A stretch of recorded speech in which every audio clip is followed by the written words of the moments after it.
Hello friends, good afternoon. এখন আমার ব্লগটা শুরু করছি।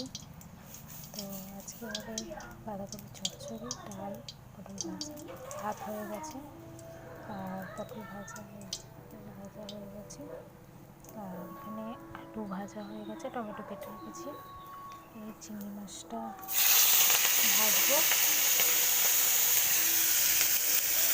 ভাজা হয়ে গেলে বাঁধাকপি চচ্চড়িটা করবো। তো বাঁধাকপি চচ্চড়ি এই বসিয়েছি, হয়ে এসছে। ঝোলটা মরলে নামিয়ে নেব, তারপরে ডালটা বসাবো। কমপ্লিট রান্না। তো রান্না বান্না কমপ্লিট।